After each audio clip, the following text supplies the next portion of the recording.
안녕하세요. 한국상사 이준우입니다. 우리 이제 31번 문제부터 계속 설명 들어가도록 하겠습니다.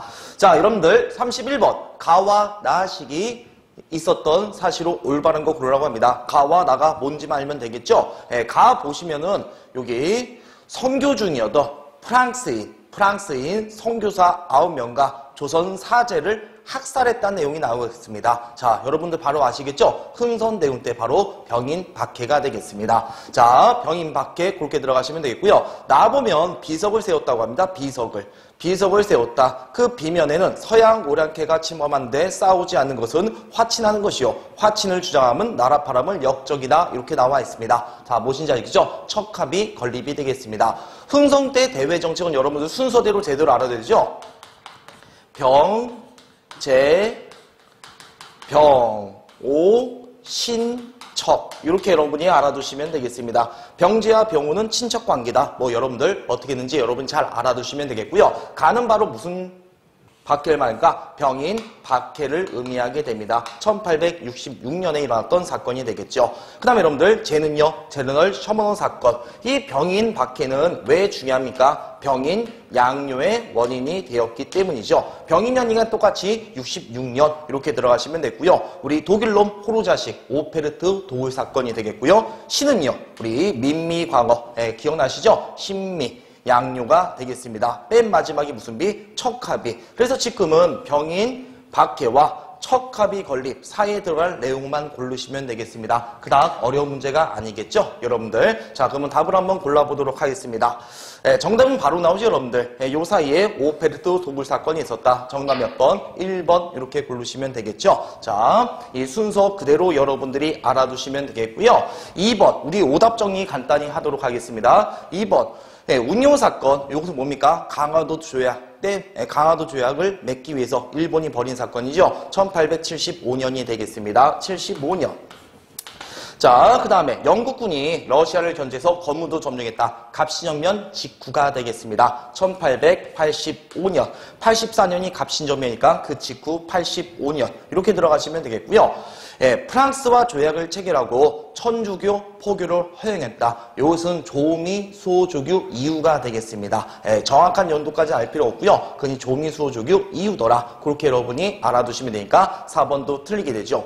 조선 책략 육포에 반발하여 이만손이 했다. 여러분들 이건 1800 언제? 80년 이렇게 알아두시면 되겠습니다. 정답 간단히 나왔고요. 다음 문제 들어가도록 하겠습니다. 자, 여러분들 이제 32번 문제가 되겠습니다. 네, 다음 조약에 대한 설명이라고 나와 있습니다. 다음 조약에 대한 설명으로 올바른 거. 자, 다음 조약의 설명 보시면요. 여기 첫 번째 1관에서 뭐라고 나와 있습니까? 서로 도와주며 중간에서 잘 조정하자. 이게 바로 무슨 내용입니까? 거중 조정 내용이 되겠습니다. 거중 조정. 한마디로 미국이 우리나라가 다른 나라랑 무슨 분쟁이 있을 때 가운데서 조정해 주겠다. 우리나라한테 우호적으로 보이해서 했던 말이 되겠습니다. 요것보다 더 중요한 건 바로 요거 되겠죠. 다 읽어보시면 여러분이 알다시피 저는 요거 중요한 것만 읽고 넘어가도록 하겠습니다. 미국의 관민이 일체에 균점한다. 바로 채국 대우조약, 불평등 조약 중에서 가장 불평등한 조약을 제일 먼저 가져왔던 건 누구라고 했습니까? 미국이었다고 했었죠. 그래서 여러분들 두 번째 지문은 채국 대우조약이 되겠습니다. 여러분이 또 하나 유의할 점은 강화도 조약엔 채국 대우조약은 있다 없다? 없다는 거 기억해 두시고요. 일본은 나중에 통상잠정을 개정하면서 채국대조를 따로 가져가는 겁니다. 그래서 여러분들 우선 강화도 조약은 아니더라. 꼭 기억해두시면 되겠죠. 우리 조미소작의 주요 내용이 바로 어떤 거? 이런 내용이 되겠죠. 그리고 당연히 치해법권도 뺏어갔었고요. 이것은 외국과 맺은 최초의 근대적 조약 아닙니다. 외국과 맺은 최초의 근대적 조약은 강화도 조약이 되겠죠. 이것은 누구랑? 서구, 미국, 한마디로 서방세계, 서구와 맺은 최초의 근대적 조약이 되겠습니다. 자, 그럼 여러분들, 자, 조미수호 조약이다. 그렇게 하고 들어가시면 되겠고요. 자, 보기 지문 골라보도록 하겠습니다. 양국의 무제한 유출 조항을 포함하고 있다. 여러분들, 이건 좀 어려운 내용인데요. 이것은 바로 통상장정이 되겠습니다. 무슨 장정이라고요? 통상장정. 강화도 조약 이후에 일본은 이제 통상에서 자기네들의 유리한 점을 가져해서 통상장정을 맺었죠. 그래서 양국의 무제한 수출, 그쵸? 그런 내용이 있었던 게 바로 통상장정이 되겠습니다. 통상장정은 76년에 맺은 게 있고 몇 년? 83년에 맺은 게 있었다는 거 여러분들 그거 두 개 꼭 좀 구분해 주시면 되겠고요. 외국 상인의 내지 통상권을 최초로 규정했다. 여러분들 이거는 이모군란 이후에 맺은 바로 조청 상민 수육 무역장정이 되겠습니다. 자, 청해 알선으로 서양 국가 맺은 최초의 조약이더라. 요게 바로 정답이 되겠죠. 네, 서양 국가 최초에 맺었던 건 제가 말씀드렸고요. 청나라 알선이 있었다. 요 이유는 이 강화도 조약에는 일본이 우리 청이 조선에 대한 종주권 이런 것들을 부정하여서 조선은 자주국이다 이렇게 표현했을 겁니다. 그래서 청나라는 이에 대한 반격으로 미국한테 가서 이렇게 말한 겁니다. 우리 조선이란 나라가 내 똘만이다. 한마디로 내 속국이다. 빨리 조약 맺어라. 그래서 청나라 알선이 있었다는 거 더불어서 기억하면 되겠고요. 또 하나 더불어서 알아둘 건 여러분들 조선 책략이란 책 있지 않았습니까? 조선 책략. 이 조선 책략도 조미수에게 영향을 끼쳤다는 거 여러분들 같이 기억해 두시길 바라겠습니다. 자, 그 다음에 스티븐스가 외교 고문으로 부임하는 계기가 되었다. 여러분들 고문 정치했던 거 우리 주권 피탈할 때 한일 의정서 맺고 그 다음에 맺었던 거 1차 한일 협약이 되겠습니다. 1차 한일 협약은 이제 고문이 파견되었죠. 외교 고문으로는 스티븐스, 그 다음에 재정 고문으로는 메가다가 왔습니다. 그래서 스티븐스를 저격했던 게 전명과 장인환 그런 것도 여러분이 더 기억해두면 좋고요. 부산, 원찬, 인천의 개항장이 되었다. 이건 우리가 잘 알고 있는 무슨 조약이 됩니까, 여러분들? 강화도 조약이 되겠습니다. 자, 그래서 정답 3번 이 정도 여러분이 알아두시면 되겠죠.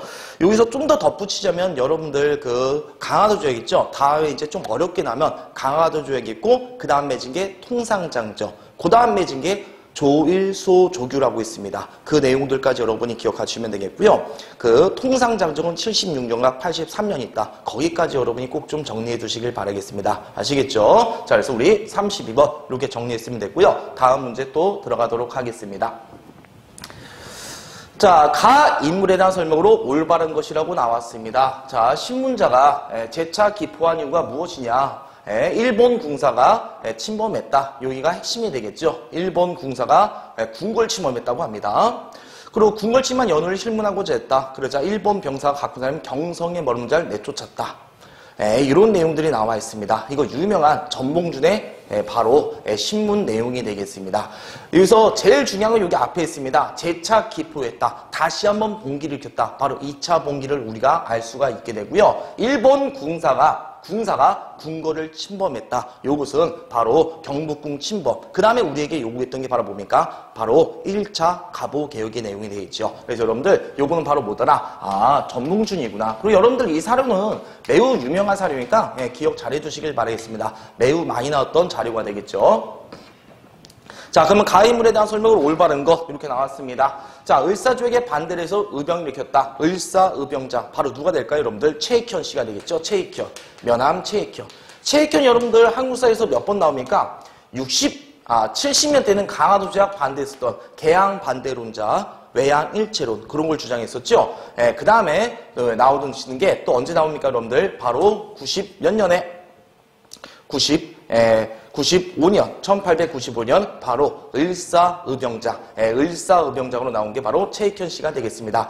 하나 더 있네요. 60년대 그 흥선대원 하야를 주장했던 사람, 그 사람이 바로 최익현 씨였습니다. 그래서 여러분들 이 최익현 씨는 60년대는 흥선대원 하야를 주장하고 70년대 때는요 개항 반대운동, 강화도 조약 반대운동했다는 거. 그다음 95년에는요 바로 을사의병장. 요 을사의병장이 또 특징이 뭡니까? 평민의병장 신돌석 장군이 나왔다. 그것까지 여러분이 기억해 두셔야 되겠죠. 자, 그래서 우선 정답은 아니고 여러분들 독립협회 독립문 나왔다. 그럼 누가 됩니까? 바로 유명한 서재필이 되죠. 서재필 박사. 그 다음에 여러분들 외양일치론 방금 전에 말씀드렸습니다. 바로 누가 됩니까, 여러분들? 외양일치론 면함 최익현 씨가 되겠습니다. 1번 가서 한번 똑같고요. 우리 13도 창의군 이거는 마지막 거의 의병 정미의병이 되겠죠. 이인영 씨가 되겠습니다. 이인영 씨가. 그래서 정답은 아주 쉽게 몇 번 나오면 됩니까? 5번. 바로 우리 2차 봉기 때 공주 우금치 전투. 여기서 결렬하게 저항하다가 마지막 결국 일본군한테 때 포로로 잡혀갔던 전봉준이 되겠습니다. 자, 정답 몇 번? 5번. 이렇게 해두시면 되겠죠. 동학원 시험제 많이 나오니까 여러분들 길라잡이 거기 있는 거 있지 않습니까? 고부분기부터 1차 분기, 2차 분기의 내용들 여러분들 순서대로 기억 잘 해두시길 바라겠습니다. 특히 여러분들 그 전주성 전령 다음에 전주성 점령하고 난 다음에 이제 어떻습니까? 청일 양군이 오게 되니까 그 다음 맺은 게 전주 화약이고 이 전주 화약 결과 이제 청나라와 일본군은 할 게 없는데 일본이 여기서 경복궁을 포위하고 우리에게 가보기역 1차를 강요하게 되고 그 다음 청나라가 일본 너 왜 간섭하냐 하니까 그래서 벌였던 게 청일전쟁. 그래서 여러분들 순서대로 길라잡이 잘 나와 있지 않습니까? 전주성 전령 다음에 했던 게 바로 뭡니까 여러분들? 청일 양군이 온다는 얘기입니다. 그러니까 이제 이해관계가 농비군들도 이 두 나라는 이기기가 힘들고 명성황후 입장에서 누가 오는 건 싫었을까요? 일본이 오는 건 싫었던 것입니다. 그래서 극적으로 무슨 화약이 맺어집니까? 전주 화약이 맺어지고 이 결과 여러분이 알다시피 교정청과 직강소가 만들어지게 되는 것입니다. 아시겠죠? 그 다음 세 번째 사건이 바로 뭡니까? 세 번째 사건, 일본이 어디를 점령하고요? 경복궁을 포위하고 그 다음에 이제 무슨 전쟁까지 벌입니까? 바로 청일전쟁. 이렇게 순서대로 여러분 여기 순서를 잘 모르시더라고요. 그래서 요거 길라잡이 그 번호대로 여러분이 정리해 두시면 되겠습니다. 아시겠죠? 네, 요거 주요 포인트니까 제가 덧붙여서 말했고요. 33번 문제 됐고 또 이제 다음 문제번으로 들어가도록 하겠습니다. 자, 다음 또 인물에 대한 문제가 되겠습니다. 국헌 침탈한 전형의 구국의 운동자 이준이라고 나왔습니다. 이준 씨. 자, 근데 이 이준 씨, 그쵸? 이준 씨 많이 안 들어봤을 건데요. 뭐 여러 가지 내용이 있습니다. 을사조약 폐기 주장, 안차후 신민회 조직했다. 그 다음에 건국훈장했더라. 여러분들 그 이준 씨는요, 우리가 어디서 나오냐, 어디서 중요하게 배웠냐면 바로 우리 고종이 그 을사족의 부당성을 알리기 위해서 네덜란드 헤이그에다가 특사를 방했었죠. 그 특사 우리가 어떻게 배웠습니까? 이씨 삼형제 이렇게 배웠을 겁니다. 이씨 삼형제가 바로 누가입니까? 이상설, 이준, 그 다음에 이휘종 씨. 이 세 분이 바로 헤이그 특사 파견했던 여기서 여러분이 잘 들어봤을 겁니다. 그래서 여러분들 헤이그 특사 때 요 이씨 삼형제 이 중에 이준을 기억하면 쉽게 맞힐 수 있는 문제가 되겠습니다. 더불어서 여러분들 요게 을사조약 폐기 상수했다, 신민을 했다 이런 내용도 여러분들이 더불어서 같이 기억해 두시면 되시겠죠. 자, 그러면 이제 보기 들어가도록 하겠습니다. 다음 인물에 대한 뭐 올바른 거. 여러분들 고종의 밀기를 받아 독립의군부를 조직했던 사람 누가 됩니까 여러분들? 1910년대 바로 독립의군부 임명찬 씨가 되겠습니다. 임명찬. 자, 그 다음에 2번 배대가 함께 대한매일신문 가능했다. 이 부분은 양기탁 씨가 되겠습니다. 양기탁 씨. 자, 그 다음에 평양 우리 물산장려위원회 이건 뭡니까? 조만식이죠. 평양 조만식 했던 게 1920년대 했던 물산장려운동. 여러분들 서전서숙을 설립하여 민족교육했다. 요건 좀 어렵지 않습니까? 여러분들 그쵸? 좀 어렵고 정답은 몇 번 들어가면 됩니까? 5번 이렇게 들어가시면 되겠습니다. 아시겠죠? 이 4번 같은 경우는요. 바로 이상설 씨가 되겠습니다. 이상설 씨가 되니까요. 정답 몇 번? 5번. 그래서 여러분이 좀 기억할 거 요 세 분들 아마 임명찬하고 조만식은 금방 알아맞혔을 겁니다. 2번과 4번 이 두 분들도 여러분들 같이 알아두시길 바라겠습니다. 네, 그래서 길라잡이 보시면 여러분들 거기에 이제 헤이그 특사 파견 찾으셔서요. 이준, 이휘종, 이상설 필기해 두시고 이상설과 더불어서 어떤 거? 서전서수 요 더불어서 알아두시면 필기해 놓으시면 다음 시험 대비는 확실하게 정리가 되겠죠. 자, 마무리 됐나요 여러분들? 자, 34번 이렇게 정리하고요. 또 다음 문제 들어가도록 하겠습니다. 자, 다음 사항 이후에 전개된 사실로 올바른 걸 보기에서 고르시오. 이렇게 나왔습니다. 여러분들 사로는 매우 간단합니다. 다 읽어보면 좋고요. 우선 우리는 문제풀이니까 하나만 찍고 넘어가도록 하겠습니다. 무슨 단 나왔습니까? 환구단 나왔습니다. 환구단, 원구단 나왔다. 바로 뭘 말합니까? 1897년 대한제국이 되겠습니다. 대한제국이요. 자, 그래서 요 대한제국 이후의 사실로 올바른 거 고르시면 되겠습니다. 자, 그러면 여러분들 이 대한제국 때는요, 바로 이런 학교들, 관립 실업학교와 상공학교, 초점이 뭐냐면 여러분들 실업학교와 상공학교에 여러분들이 초점을 맞추시면 되겠습니다. 우리나라 교육사적 의의가 있는 건요, 바로 가보기역 2차 때 교육 입국조서가 되겠습니다.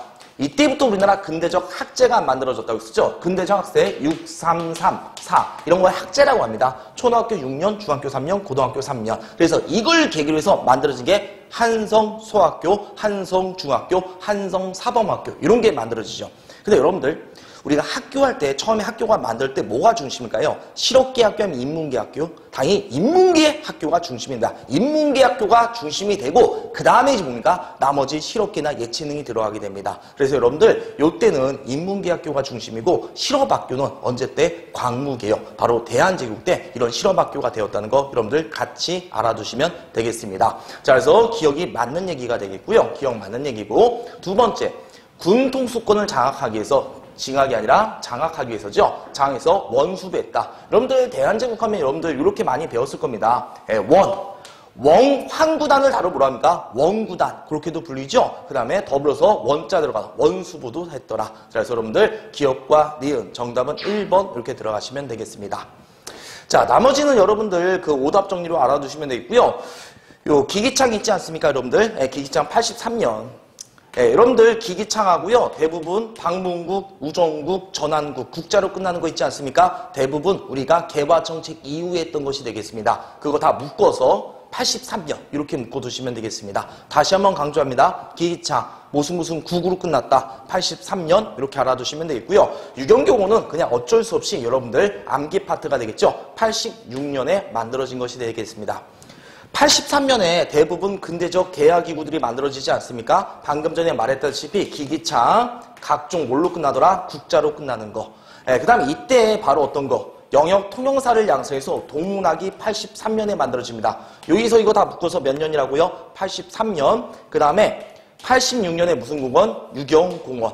그 다음에 아까 말했듯이 교육입국조서 1895년 갑오개혁 때. 그래서 여러분들 그 교육 입국조서 이후로 근대적 사립학교가 만들어지지 않습니까? 그때 이 동문학과 유경교원 다 폐지되게 됩니다. 학교제도 좀 어려운데 여러분들 다음 시험을 대비해서 좀 더 정리해 주시면 되겠습니다. 자, 그래서 35번 이렇게 해서 우리가 다음 시험까지 대비했고요. 자, 그러면 이제 또 다음 문제 들어가 보도록 하겠습니다. 자, 이제 36번이 되겠죠? 36번 들어가 봅시다. 다음 사건이 일어난 시기를 연표 문제가 되겠습니다. 문제는 임시정부가 되겠죠. 임시정부 변청 과정 여러분들 길라잡이 64페이지 보시면 정확히 잘 나와 있습니다. 깔끔하게 나와 있지 않습니까?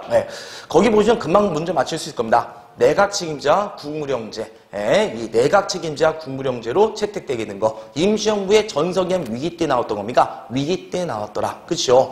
처음에 대한민국 임시정부는 여러분들 대통령 중심제, 그치요? 초대통령 이승만을 위시해서 19년에 만들어지고 초창기 때 많은 활동을 하지 않습니까? 군자금 모집에서 애국 공채도 발행하고요. 그 다음에 가장 중요했던 영통제와 교통국을 위해서 군자금 모집, 애국 공채도 발행하고 그 다음에 또 여러분들 요때는 상하이 왜 있었습니까? 상하이에 있었던 이가 외교 독립하기 위해서 아닙니까? 그래서 외교 독립에 많이 활동했더라. 구미 지역의 이승만, 파리의 김규식, 소련의 이동희 이런 활동을 했더라. 요거 중심으로 제대로 알아두시면 되겠죠. 근데 이때 국민대표회가 열리지 않습니까? 얼마 가지 못해서 1923년에 국민대표회의가 23년에 여러분들 나오게 됩니다. 이 국민대표회는 제가 뭐라고 했습니까? 전성기 때 회의가 아니라 위기 때였죠. 임시정부 새롭게 만들자. 아니다. 잘못된 점은 고쳐나가자. 왜 이 국민대표가 열렸다는 거 여러분한테 시험지 많이 나오지 않습니까? 바로 임시정부의 위기 때 바로 임시정부의 가장 주중했던 연통제와 뭐가 작살나고요? 교통국이 작살나고 그 다음에 이승만의 똘추활동 무슨 통치론? 위인통치론 요것이 제기되었기 때문에 니네가 하겠다는 외교가 있다는 외교냐 임시정부는 조직만이 거덜나고 그래서 창조파와 개조파로 국민대표회가 열렸더라. 하지만 이 회의는 제대로 봉합되지 못하고 이때 임시정부 주요 요인들은요 다 흩어지게 되죠. 그래서 이때부터는 임시정부가 가장 힘들 때 속된 말로 우리가 뭐 할 때 그지 같을 때 그때가 바로 보니까 2, 3차 개헌이 일어나게 됩니다. 그때 개헌이 바로 뭡니까 여러분들? 국무령제. 이제 행정부만 남아있습니다. 행정부가 남아있어서 국무령 중심제가 된 겁니다. 근데 행정부도 뭐 여기가 국방부. 근데 국방부장 한 명밖에 없어. 외교통상부 한 명밖에 없어. 그래서 뭘 또 이 국무령과 국무령 중심제냐. 그래서 나중에는 국무위원 집단 지도체제 이렇게 바뀌게 됩니다. 그래서 여러분들 국무자가 들어간다. 국무령제 또는 국무위원 집단 지도체제 이런 거 나오면 그냥 다 임시정부가 가장 힘들 때, 속된 말로 가장 힘들 때, 그지 같을 때구나 이렇게 말하면 좀 안 되지만 그때더라 알아두시면 되겠습니다. 그 다음에 더 중요한 건 뭡니까? 이 침체된 임시정부를 다시 활력을 불어넣어서 만든 게 1931년에 만들어진 한인애국단이 되겠고요. 이 한인애국단에서 이봉창과 윤봉길 의사, 특히 윤봉길 의사의 의거 때문에 중국 국민당에 지원을 받아서 임시정부는 다시금 화려하게 불하게 된 겁니다. 제 길라잡이 보시면 여러분들 이게 잘 임시정부 나와 있지 않습니까? 그리고 각 시기별 활동 나왔으면요 정리 잘 돼 있으니까 요거 보시고 다음 시험 대비 꼭 좀 해주시길 바라겠습니다. 자, 그래서 이거는 여러분들 간단합니다. 임시정부 한마디로 내각 책임자 국무령제는 국민대표 이후더라. 여러분들 그러면 정답은 금방 골라지게 되겠죠. 그래서 여러분들 결국 뭐더라? 국민대표 회의 개최되었다. 정답 2번 이렇게 간단히 여러분이 알아두시면 되겠습니다. 자, 정리되셨나요? 자, 36번 이렇게 해두시면 되겠고요. 다음 이제 37번 문제로 들어가도록 하겠습니다. 가 단체에 대해서 물어봤습니다. 그럼 여러분들 사료 읽고 이 가 단체가 무슨 단체인지 알아맞혀야 되지 않습니까? 계속 읽다 보면요. 의열라마라는 단어가 벌써 나왔습니다. 의열라마 이런 의열라마 단어가 나왔고요. 그 다음에 더 중요한 건 이거죠. 휴대물품, 폭탄이 되겠죠. 동척회사, 식사은행의 선사하자. 한마디로 우리 폭탄 던지자 의거활동단체가 되겠습니다. 우리 의거활동단체 하면 우리 중요하게 되는 게 의열단과 한인애국단, 특히 또 이름도 뭐라고 나와 있습니까? 희생사 나석주라고 나와 있습니다. 우리 조선 동양처치 주시다 폭탄 전지 분이 바로 나석주, 바로 이거는 의열단 단체가 되겠습니다. 의열단에서 물어봤습니다. 의열단. 그래서 여러분들 길라잡이 64페이지 중 의열단에 대해서 나와 있지 않습니까? 뭐 창립자가 김원봉이다. 그 다음에 행동강령은 신재호 선대 조선 혁명선언을 강령으로 삼았더라. 그 밖에 이제 요 사람 이름 나와 있지 않습니까? 나석수씨 거기 밑에다가 동척이라고 필기하시면 되겠고요. 그 다음에 김익상. 여러분들 김익상 있지 않습니까? 김익상은요. 김익상 밑에다가는 조선총독부 이렇게 필기하시면 되겠고요. 그 다음에 김상욱 씨는요, 옥살이 하는 곳, 바로 무슨 경찰서? 종로경찰서, 여기까지 필기해 놓으시면 되겠습니다. 사람 이름으로 나오지만요, 대개 통상 쉽게 나올 땐요, 어디서 폭탄 던졌는지 그렇게 많이 나오니까 여러분들, 그렇게 정리해 주시면 되겠죠. 자, 그러면 답은 쉽게 골라질 겁니다. 김구에서 상하에서 결성되었다. 이건 뭡니까? 바로 한인애국단. 우리가 아까 전에 문제에서 언급했던 한인애국단. 31년에 만들어졌습니다. 그리고 활동은 다 몇 년에? 32년에 이봉창의 의거와 윤봉길의 의거가 있었죠. 여러분들 일제 황무지 개항권 요구했다. 이건 보안회가 되겠습니다. 보안회. 무슨 회요? 보안회. 우리 애국계몽도 단체 하나였었죠. 그 다음에 고종의 강제퇴위 반대인 시도를 주도했다. 이건 바로 뭡니까 여러분들? 대한자강회가 되겠습니다. 이것도 대한자강회 또한 우리 어떻게 됩니까? 애국계몽론이다 했죠. 그래서 여러분들 그 애국계몽단체 보면은 보안회, 그 다음에 헌정연구회, 대한자강회, 신민회, 요게 애국계몽동의 주요 단체가 되겠습니다. 순서대로 보안회가 4년, 1904년이고요. 헌정연구회가 1905년, 대한자강회가 1906년, 신민회가 1907년. 4, 5, 6, 7 이렇게 얻으시면 좋을 것입니다. 아시겠죠? 정답은 쉽게 몇 번 나옵니까? 4번 나오고요. 여기 나와있네. 신민회. 백오인 사건에 해체된 게 바로 뭡니까? 신민회가 되죠. 창립 연도는 1907년. 그 다음에 요 백오인 사건이요. 1911년. 저는 그 국사 강의할 때 연도 웬만해서 외우지 말라는데 요거는 외우기 좋은 연도라서 말씀드린 겁니다. 보안회, 헌정연구회, 대한자강회, 신민회 순서대로 4, 5, 6, 7. 그래서 여러분들 그래서 연도 말하는 거니까 굳이 막 외우시지 마시고 왜 얘네들은 탄압당했는지 그거 위주로 알아두시면 되겠습니다. 하여튼 37번 우리 의열단과 관련된 문제 이렇게 마무리가 되었습니다. 자, 다음 문제 들어가도록 하겠습니다. 38번 문제로 가도록 하겠습니다. 가 지역의 독립운동의 설명을 올바른 거. 이 사진은 박용만이 주도했다고 합니다. 박용만. 그리고 또 여러분들 대조선 국민군단. 그래서 여러분들 박용만과 대조선 국민군단 요거로 여러분들은 바로 어디? 미주지요. 정확히 따지면 어떻습니까? 여기 사탕수수 공작까지 나왔습니까? 하와이가 되죠. 네, 하와이에 있던 박용만이 만들었던 대조선 국민군이다. 그래서 하와이인데 지역으로 따지니까 그냥 미주, 미국 대륙에서 활약했던 거. 그래서 미국에 있었던 거 여러분이 고르시면 되겠습니다. 여러분들 우리 미국에서 가장 유명한 단체가 뭐가 있었습니까? 대한인 국민회. 바로 이승만과 안창호 선생님이 주도했던 대한인 국민회 그게 있지 않습니까? 아마 정답은 그게 되겠죠. 그래서 미주 지역 여러분들 그렇게 알아두시면 되죠. 정답은 해서 몇 번? 2번 이렇게 고르시면 되겠고요. 권업신문. 여러분들 권업신문 어렵지 않습니다. 권업회와 성명회 어디가 됩니까 여러분들? 권업회와 성명은요 바로 어디 지역이 되지요? 연해주. 그쵸? 연해주 지역의 권업회와 성명회. 그 다음에 여기 있었던 건 제가 뭐라고 했습니까? 대부분 정부로 끝난다고 했었죠. 대한광복군 정부, 대한국민의회. 대부분 정부의 성격 띠고 있다. 여러분들 그렇게 정리해 두시면 되겠습니다. 네, 대한민국 정부, 이것도 어디입니까? 연해주. 그렇게 들어가면 되고, 신한청년은 어디가 되죠? 중국 어디가 됩니까? 상하이. 중국 상하이가 되겠고요. 조선청년독립당. 여러분들 이건 다 아시겠죠? 28 독립선 났다. 당연히 어디입니까? 일본 도쿄. 이것 때문에 바로 어떤 운동? 3.1운동, 이 3.1운동에 직접적 계기가 되었다고 하지 않습니까? 민족 지도자가 봤을 때 일본의 심장부 도쿄에서 그것도 조선 유학생 중심으로 독립선서가 낭독되지 않았습니까? 그러니까 이때 민족 지도자, 와, 저 젊은 청년들이 일본 심장부에서 저렇게 독립선서하는데 우리 민족 지도자는 뭐 하는 거냐? 그래서 바로 3.1운동에 직접적 독립선서에 영향을 끼쳤던 건 28 독립선서. 우리 독립선서가 몇 개 있습니까, 여러분들? 제 길라집에도 나와있지만 4개가 있지 않습니까? 상하이에서 대동단결 선언, 만주에서 무호독립선언, 그 다음에 일본에서 28 독립선서, 그 다음에 국내에서 한 게 기미독립선서. 그래서 그 세 개의 그 기미독립선서, 기미독립선언의 전에 3.1운동에 직접적 영향을 끼쳐온 28 독립선사 여러분들 그렇게 같이 알아두시길 바라겠습니다. 자, 그러면 이제 또 다음 문제 들어가도록 하겠습니다. 간물에 대한 설명으로 옳은 것 이렇게 나왔습니다. 여러분들 이것은 한국광복군 총사령. 여기서 여러분 바로 알아맞혀야 됩니다. 총사령관 바로 누가 됩니까? 지청천 장군이 되겠습니다. 그래서 여러분들 지청천 장군은 우리가 언제 때 배웁니까? 우리 국사에서 중요하게 배울 때는 바로 그 20년대 후반 20년대 후반 때 여기 남만주 지역 이쪽에서 만들어진 게 바로 뭐일까?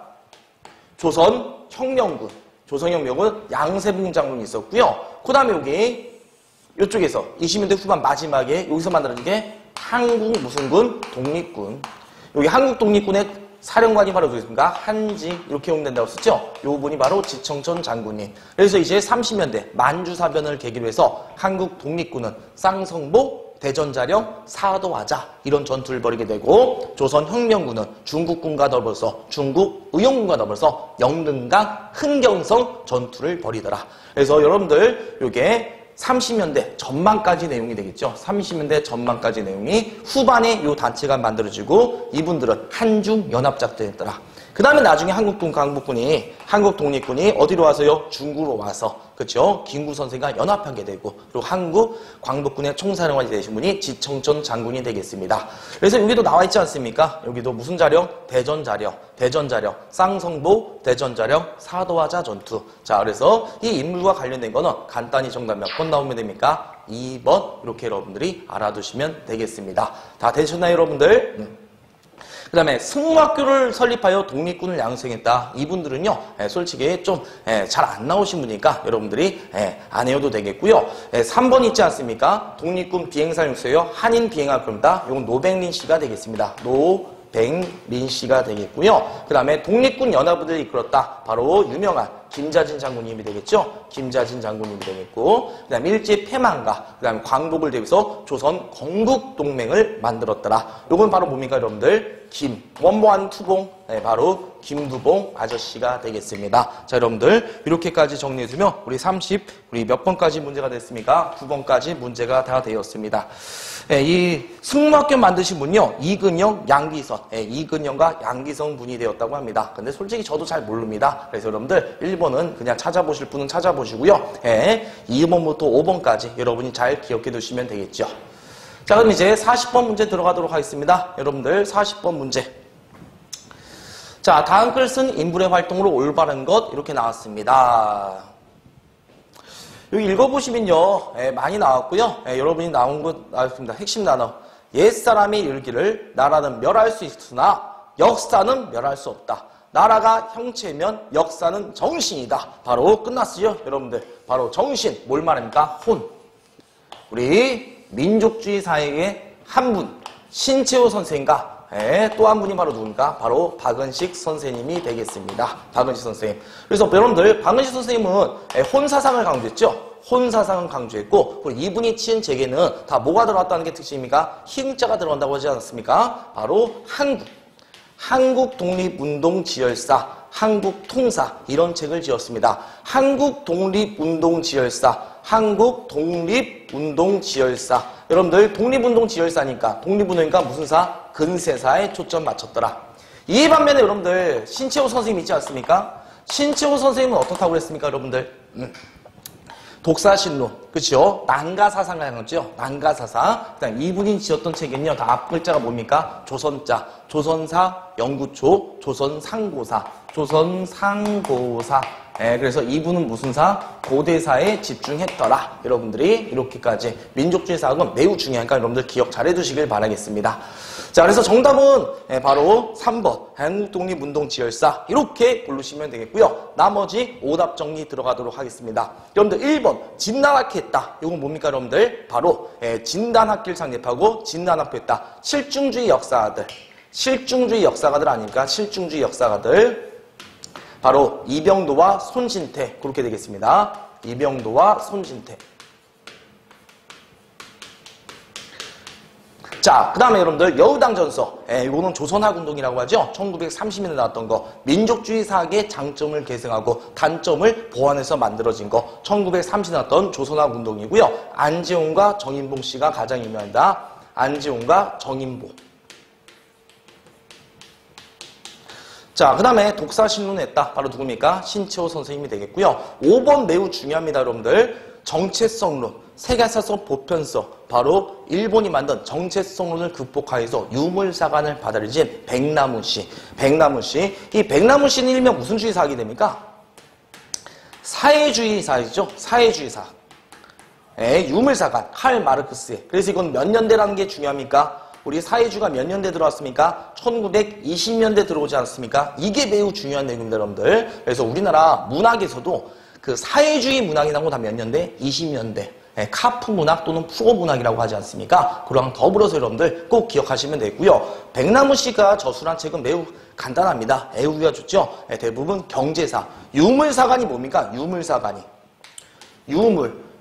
역사 발전을 물질적인 토대, 경제학의 토대에 맞춘 거 아닙니까? 그래서 이분이 저술한 책은 대부분 사회경제, 그 단어 맞죠? 사회경제사, 그 다음에 조선 사회경제사, 조선 봉건사의 경제사. 그래서 경제자가 들어가면 다 누구더라? 백나무 씨다. 여러분이 이렇게 정리해 두시면 되겠습니다. 자, 40번까지 문제가 됐고요. 이제 41번 문제로 들어가도록 하겠습니다. 자, 41번이 되겠습니다. 다음 성명서가 발표된 이유 사실로 올바른 거 나왔습니다. 자, 여러분들 보면요. 국제통상 주식회사 여기가 핵심이 되겠습니다. 뭐라고 나왔습니까? 원산지점이라고 나와있지 않습니까? 원산지점이 계약을 무시하고 부도노동조합 제1구에서 노동을 정신시켰다. 이런 게 나와 있습니다, 여러분들. 요거는 여러분이 다 알다시피 바로 보니까 1929년에 났던 원산 총파업이 되겠습니다. 29년에 났던 무슨 총파업이라고요? 원산 총파업. 여러분들 그 노동운동은 이렇게 정리해 두시면 되겠습니다. 그 노동운동은요, 크게 시험지 많이 나오는 게 요겁니다.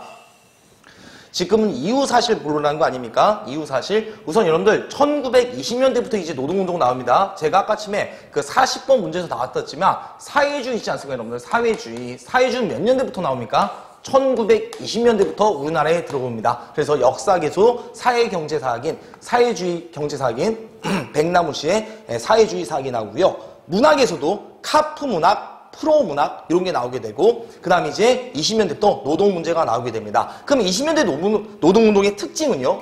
특징은 뭐냐면 커다란 무슨 중심이었던 게 특징입니까? 단체 중심이 되겠습니다.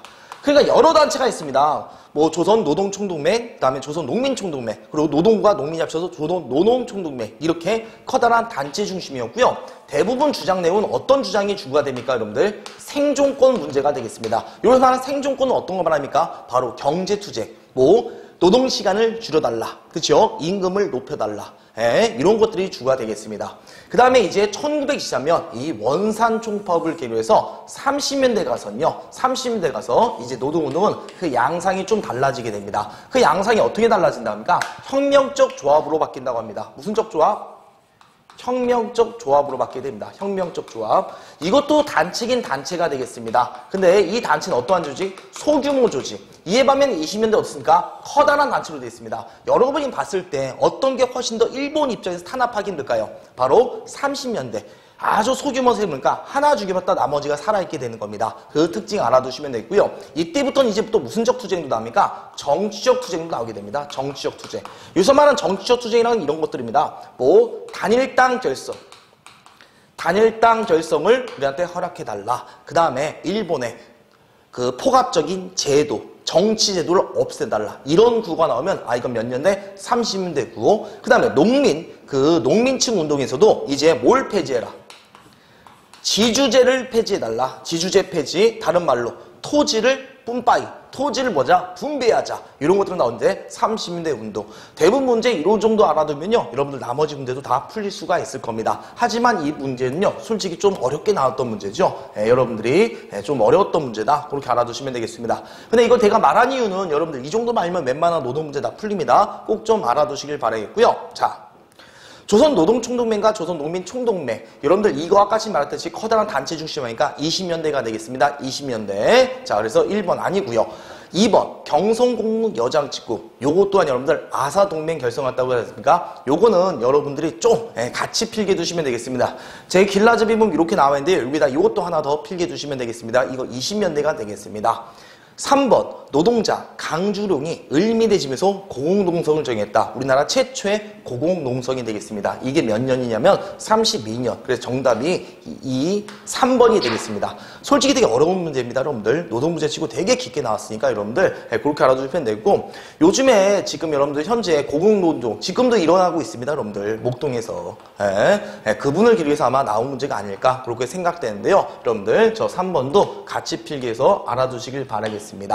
자, 그 다음에 전국당의 노동운동. 그게 몇 년대? 20년대. 대부분 이런 식으로 여러분들 다 걸러지게 나오고요. 5번 있지 않습니까? 조선형평사. 이건 연도도 알아두십시다. 이것도 자주 나오는 연도가 되겠습니다. 1923년이요. 요것은.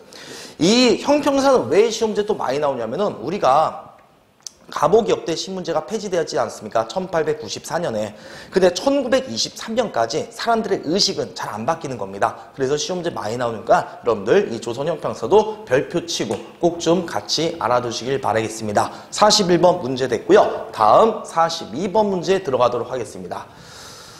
자, 42번 중국에 있는 거라고 합니다. 이 부대에 대한 설명인데 이 부대는 우선 중국에 있다는 겁니다. 중국에 있고요. 그 다음에 누가 조직했다고 합니다.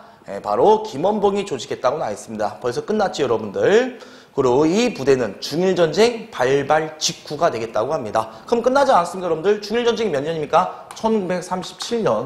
그 직후에 만들어진 1938년에 한커우, 또 다른 말로 뭐니까 우한이라고 하죠. 우한에서 만들어진 바로 뭐가 됩니까, 여러분들? 조선의용대가 되겠습니다. 이 조선의용대는 가장 커다란 의의는 항상 물어보는 게 뭐가 됩니까, 여러분들? 이 조선의용대에서 많이 물어보는 게 바로 중국 관내에서 만들어진 최초의 한인 군사 단체였다는 거 여러분들이 꼭 기억하면 되겠고요. 자, 뭐라고요? 중국 관내에서 최초로 만들어진 한인 군사 단체. 그 다음 두 번째 특징은 나중에 이 한커우 지역에서 한 명은 위로, 그치요? 화북지대로 가지 않습니까? 그게 바로 뭐가 됩니까? 김두봉의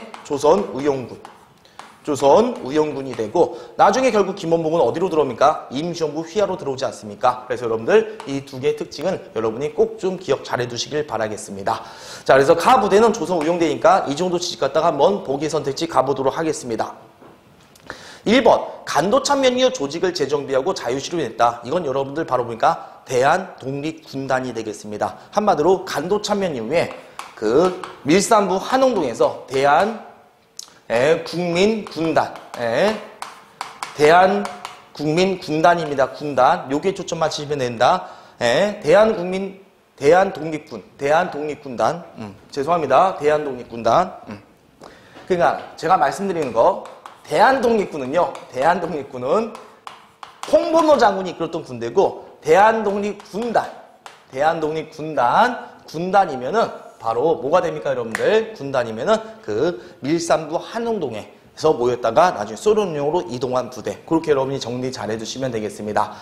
북만주 지역에서 활동한 한국독립당 산하부대다. 이건 우리가 문제 풀었습니다, 여러분들. 그 이전 문제에서 바로 지청천 장군의 한국독립군이 되겠습니다. 이건 그냥 한국독립군, 한국독립당 밑에 산하부대니까 한국독립군 이렇게 들어가시면 되겠고요. 남반주 지역에서 중국군과 연합했다. 이것도 우리 그 전에 문제에서 나오지 않습니까? 양세형 장군의 조선혁명군이 되겠습니다. 조선혁명군. 그 다음에 중국 간에서 만들어진 최초 한인공산단체. 정답은 몇 번? 4번이 되겠고요. 대한국민회군가요거 봉오동 전투. 이 봉오동 전투가 아까 지금 말했던 대한독립군. 대한독립군입니다. 대한독립군. 여러분들이 이렇게 정리해 주시면 되겠습니다. 42번 정리됐나요, 여러분들? 네. 자, 42번 됐고, 자, 다시 43번 문제로 가도록 하겠습니다. 43번은 종교에 대한 문제가 되겠습니다. 가 종교의 활동으로 옳은 것은 이렇게 나왔습니다. 그럼 무슨 종교인지 알면 되겠죠? 바로 여기 나와 있듯이 끝났습니다, 여러분들. 나철 나왔습니다. 나철이 나왔습니다. 벌써 알겠죠? 나철이 만들었던 거 바로 뭡니까? 진정한 우리나라 민족 종교. 대종교가 되겠습니다. 대종교. 이 대종교는 바로 무슨 신을 모시기 때문에 우리 민족 첫신앙, 단군 할배를 모시기 때문에 진정한 민족 종교가 되겠고, 이 대종교가 시험 문제 많이 나오는 거는 바로 이 중강단, 우리 그 북간도 용정했던 중강단. 이 중강단이 나중에 여러분이 잘 알고 계시는 청산리 대첩의 주역인 바로 북로군정서. 이 북로군정서군 90% 이상이 다 대종교. 그래서 여러분들 이 대종교는 그래서 시험 문제 많이 나오지 않습니까? 자, 그럼 정답은 바로 뭡니까, 여러분들? 2번. 그쵸? 중강단이 나중에 이름이 뭘로 바뀌는 겁니까, 여러분들? 바로 뭘로 바뀌는 겁니까? 북로군정서. 이렇게 바뀐다는 거 여러분들 기억해 두시길 바라겠고요. 개벽 신여성 잡지했다. 저거 여러분들 천도교가 되겠습니다. 천도교. 우리 천도교는 여러분들 더불어서 개벽과 신여성 잡지 발행했다. 그 다음에 천도교의 핵심 단어는 뭐라고 그랬었죠? 만세죠? 만세. 그쵸? 만세.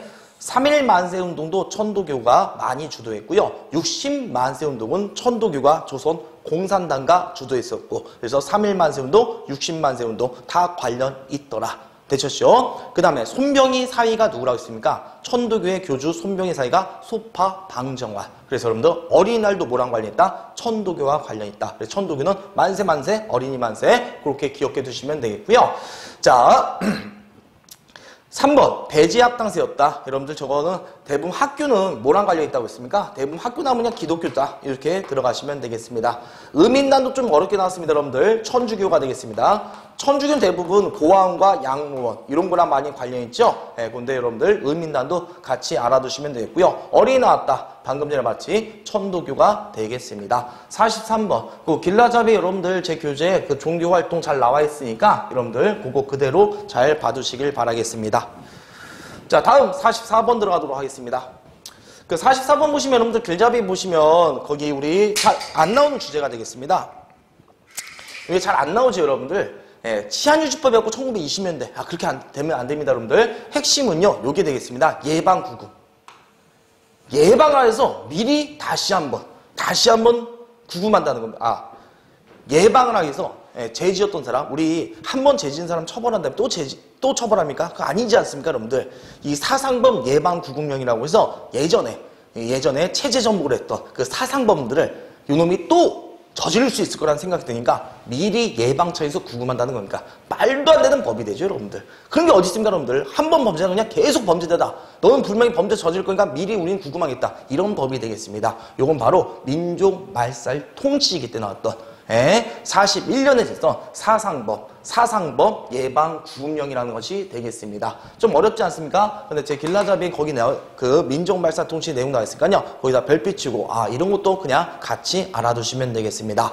그래서 여러분들 요건 사료가 어려웠던 문제가 되겠습니다. 민족 말살 통치에서 잘 안 나왔던 자료니까 여러분들 그렇게 알아두시면 되고, 그러면 사상범 예방 구급력, 민족 말살통치기다. 요거 알았으니까 정답은 금방 고르실 겁니다. 40년대, 30년대 후반, 40년대 초반 내용을 고르시면 되겠죠. 민족율당이라는 걸 신간행했다. 이거 몇 년입니까? 27년. 이거 연도 모르신 분들 없을 거고요. 조선 학계사건. 이게 1941년. 정답 2번 고르시면 되겠습니다. 순종 인산일날 했다. 이거 몇 년? 26년. 26년에 무슨 만세운동? 60만세운동. 그렇게 들어가시면 되겠고요. 정회선언은 바로 신간에 바로 전인 26년이 되겠습니다. 그 다음에 윤봉길의 홍커건이요. 몇 년? 32년. 이 연도는 제가 웬만해서 연도 잘 강조 안 하는데요. 여기는 연도는 좀 알아두시길 바라겠습니다. 특히 어떤 것들은요. 이런 것들. 뭐 신간에 연도. 신민회가 1907년이고 이게 27년. 그 다음 60만세 운동은 60만세니까 26년. 그렇게 어렵지 않을 거고요. 정회는 연도보다는 그냥 신간회가 신당회가 결성하게 된 계기가 된 사건이니까 여러분들 그걸로 알아두시면 되고요. 요거는 좀 알아두셔야 될 게요. 이걸 계기로 해서 이제 어떻습니까? 대한민국 임시정부가 중국 국민당의 지원을 다시 받지 않습니까? 그래서 여러분들 이 연도도 같이 알아두시길 바라겠습니다. 자, 그래서 44번 이렇게 우리가 정리했고요. 다음 문제 들어가도록 하겠습니다. 45번 문제 들어가도록 하겠습니다. 요거 제가 30번 문제 정도 그때 강의할 때, 그러니까 그 정도 할 때 계속 강조하지 않았습니까? 일제강점기 무슨 문학이라고 나왔습니까? 프로문학. 일제강점기 프로문학. 이게 바로 뭡니까 여러분들? 사회경제사학의 문학이 되겠습니다. 그래서 사회경제사학은요. 사회주의 문학 카프. 이거 맞나? 카프. 카프라고도 하고 그 다음에 또 뭐라고 합니까? 프로문학. 이렇게 나오겠습니다. 대부분 사회경제 문학이가 어떨 거예요? 이 노동자의 비참한 삶을 있는 현실 그대로 드러낸 거, 그런 주제가 되겠습니다. 또는 자본과 노동자의 계급투쟁이라던가 지주와 소작농의 그런 갈등, 계급 구조를 나타낸 거, 그런 문학들이 1920년대에 나오게 됩니다. 그래서 여러분들 이게 프로문학이다. 그걸 여러분들 알아두시면 되고요. 여기 나와 있지 않습니까? 또 카프라고, 카프라고 나와 있습니다. 한글론 카프, 영어로는 이렇게 아마 적을 것입니다. 자, 그러면 내용 들어가면요. 그래서 여러분들 우선은 여러분이 알아둘 게 일제강점기 논춘실, 아마 이 소설 고향까지는 여러분들 몰랐을 겁니다. 그런데 일제강점기 때 사실이란 거고 정답 그냥 3번. 일제강점기 때는 여러분 3번과 5번밖에 없습니다. 그 중에서 광야는 이게 41년 대표적인 저항문학이니까 저게 아니고 정답 3번 골랐으면 되는 문제고요. 정답 선택이 좀 어려웠습니다. 그리고 제가 여기서 강조드리고 싶은 건 그겁니다. 여러분들이 1920년대 카프 프로문학, 그리고 제 길라잡에다가 어떤 거 하나 적어놓으면 되고요. 소설 고향이 있다. 이기영씨 꼭 하나 더 필기해 주시길 바라겠습니다. 그 다음에 황성신문. 당연히 여러분 이건 알지 않습니까? 신라 방송대회니까 일제강점기 전입니다. 그리고 대부분 황자 들어가는 거 있지 않습니까? 황성신문, 한국중앙총상회, 한국협회. 다 뭐가 들어갑니까? 황자 들어가지 않습니까? 이건 다 몇 년? 98년. 대한제국 이후. 대한제국 97년 이후에 우리가 황제국을 지냈으니까 황자 들어가는 단어가 나온다는 거 그렇게 정리해 주시면 되겠고요. 신채시라고 있지 않습니까? 해에게서 소년에게, 안국선의 금수회의록. 그 다음에 또 뭐가 있어요 여러분들? 신채시와 신소설. 신소설은 이인직의 혈연우, 그 다음에 이해종의 자유의 종, 그 다음에 안국선의 금수회의록, 그 다음에 시로는 뭐가 있습니까? 해에게 소년에게. 신소설, 신채시는요 다 그냥 여러분들 이렇게 알아두시면 된다. 1900년대. 1900년대 문학이다. 그렇게 싸집어서 알아두시면 되겠습니다. 그래서 이거 두 개는 다 몇 년대? 1900년대 문학이더라. 그렇게 알아두시면 되고요. 이건 대표적인 저항문이니까 연도까지 알아두시면 되겠습니다. 옛날 선택지로 좀 많이 나왔던 선지가 되겠습니다. 그래서 여러분들 요거 다음 시험 대비해서 이렇게 정리해 주길 바라겠습니다. 다 되셨나요? 45번 됐고 이제 46번 문제로 들어가도록 하겠습니다. 아유. 자, 여러분들 46번 문제는요. 진짜 어려웠던 문제죠, 여러분들. 요게 그냥 별거 아니라 읽어보면요. 별거 아닌 게 아니라 위수사령가입니다. 위수사령가. 한마디로 위수령이 되겠습니다. 위수령. 그러니까 위수령은 한 군인이 어떤 지역에다가 이제 비상사태를 발하고 군인이 이 한 지역을 뭡니까? 어찌 보면 계엄 상태와 비슷하게 그 지역을 관할하는 거. 이걸 뭐랍니까? 위수령이라고 하게 됩니다. 계엄령은 전국 단위로 선포하게 되는 것이고요. 그래서 우리가 민주항쟁 보면은 정부가 이 자신의 반대한 세력을 없애서 위수령을 발동하고 계엄령을 선포한다. 이런 걸 계속 봐줬습니다. 그러면 이 법이 언제 제정되는가? 그거 문제가 되겠습니다. 지금 법령 정부의 시기, 당연히 위수령을 여러분들 계속해서 발당합니다. 현대사에서 우리나라는 민주항쟁 하면서 위수령은 그걸 짓밟기 위해서 위수령은 계속 발동했습니다. 근데 이거는 정부, 제정된 정부를 물어보는 문제가 되겠습니다. 좀 까다로웠던 문제가 되겠죠? 여러분들, 이건요, 여러분들 우리나라 1공화국 이승만 정부 때, 그때부터 제정된 것이다. 그렇게 알아두면 되고요. 이게 2018년도에 폐지됩니다. 아마 그걸 계기로 해서 아마 나온 문제라고 우리가 유추할 수 있는데 상당히 어려웠던 문제가 되겠습니다. 위수령이 언제 제정됐다? 이승만 정부 때 되었다. 요거는 우리가 솔직히 한국사 배우면서 중요하게 안 배운 내용이 되겠죠. 근데 우선 1공화국 때 일어났다. 그러면 정답은 쉽게 골라질 수 있을 것입니다.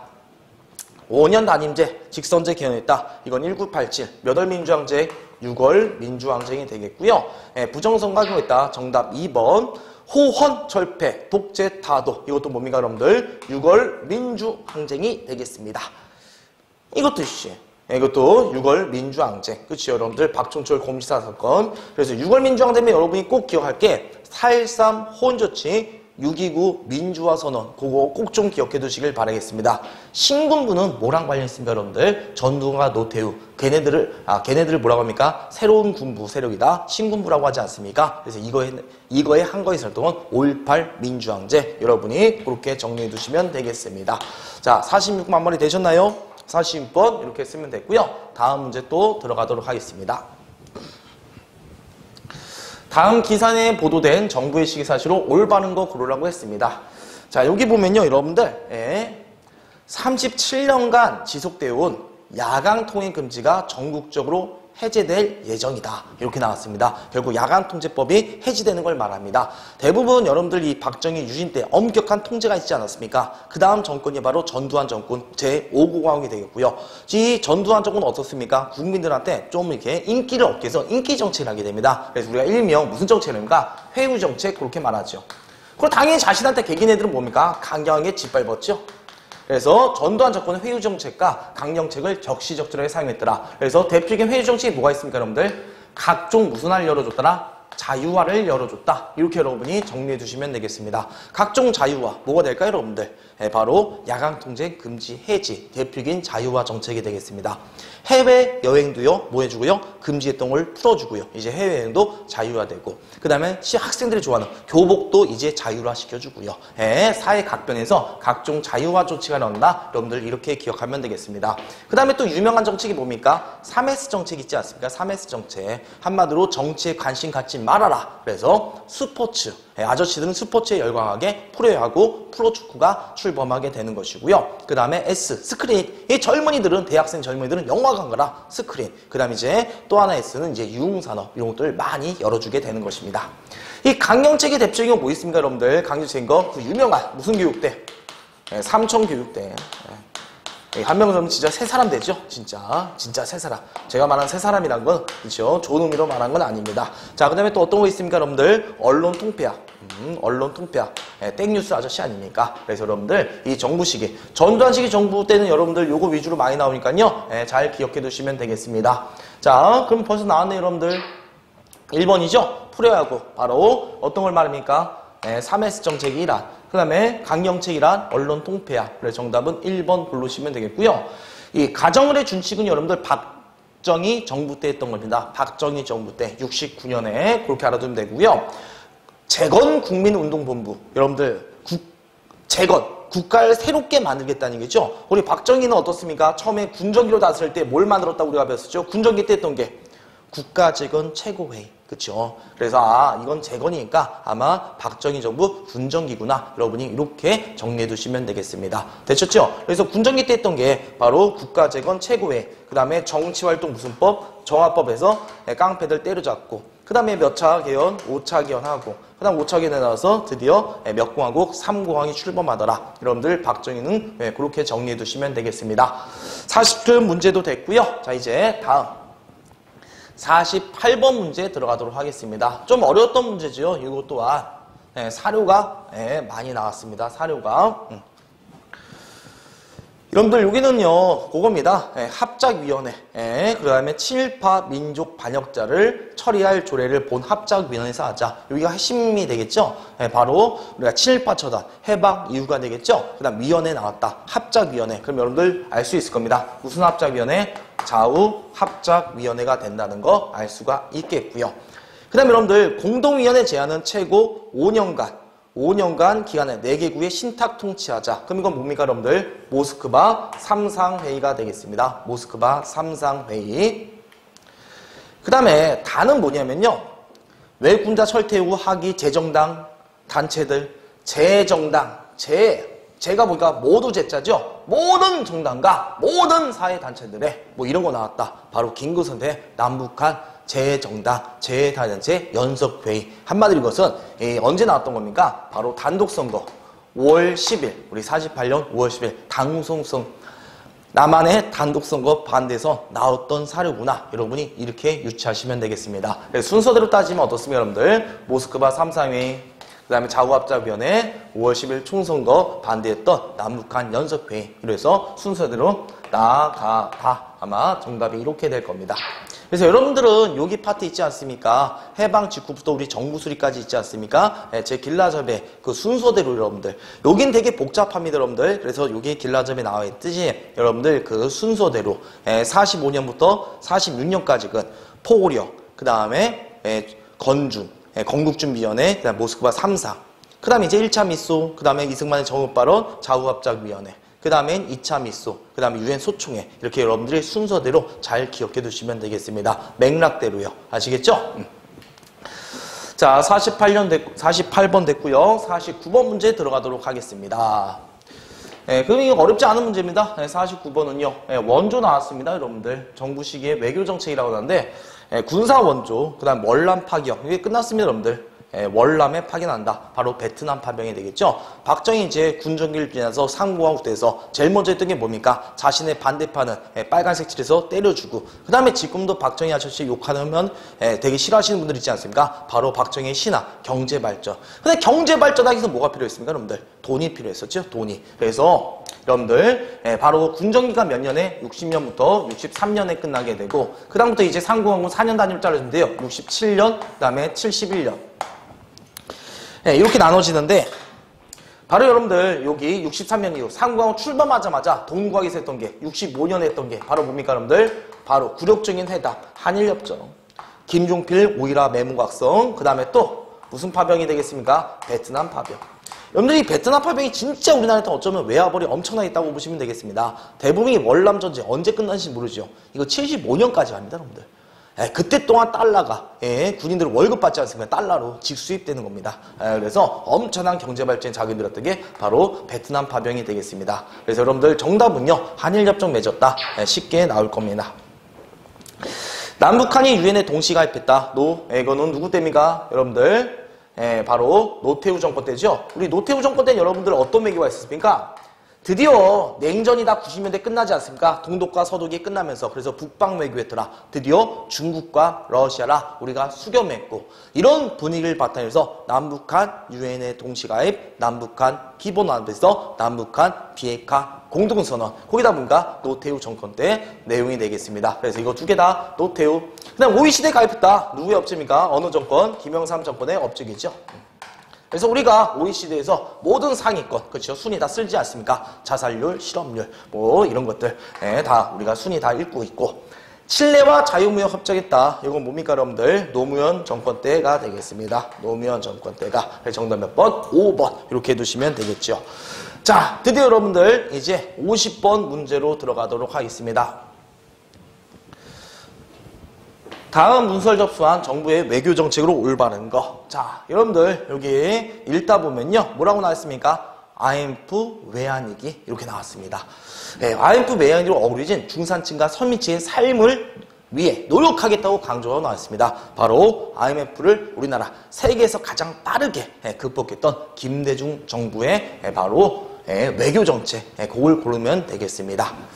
자, 그래서 여러분들 길라잡이 보시면 그 통일정책 각 정부식이 나와 있을 겁니다. 그래서 여러분들 그대로 알아두시면 되겠고요. 우리 김대중 하실 때는 드디어 뭐합니까 여러분들? 햇볕 정책을 했었죠. 소떼 방북 식량 보내주고, 금강산 해로관광 되고, 그 다음에 이제 남북한 정상회담 했었죠. 6.15 공동선언 하시고, 그 다음에 이제 뭡니까? 이제 판문점 뚫고 가는 거, 개성공단 설치, 그 다음에 경의선 복구, 그 다음에 금강산 강도 무슨 관광? 육로 관광. 이렇게 다 여러 가지 통일 정치가 되었다. 정답 몇 번? 3번 고르시면 되겠습니다.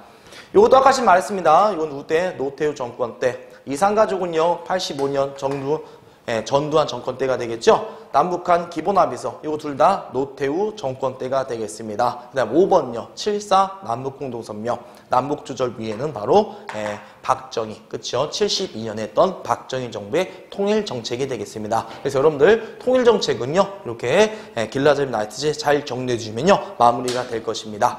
자, 그래서 50번까지 문제를 했는데 이번 아마 강좌가 좀 되게 늦게 올라갔을 겁니다. 개인적으로 되게 바빠갖고요. 그래서 좀 늦게 올린 점 다시 한번 사과하고요. 최대한 여러분들 빨리빨리 올릴 수 있도록 노력할 거고요. 그 다음에 이제 그 한국사능력검정 기출문제로 좀 하시고 이게 뭐 준비하셔갖고 기출문제만 계속 풀어갖고 합격하시는 분도 있는데 나는 한국사 지식이 좀 부족하다. 나는 체계적으로 다시 처음부터 배우고 싶다. 그래서 여러분들 저는 이제 다음에 독학 한국사라고 해서 혼자서 여러분이 공부할 수 있게 제가 강의 찍을 테니까요. 관심 있으면요. 구독 눌러주시고 그거 보시고 천천히 따라오시면요. 한국사 능력검정 고급까지도 충분히 우리 완성할 수 있게 그런 강의가 되겠습니다. 여러분들 감사하고요. 다음 강의 때 또 뵙도록 하겠습니다. 감사합니다.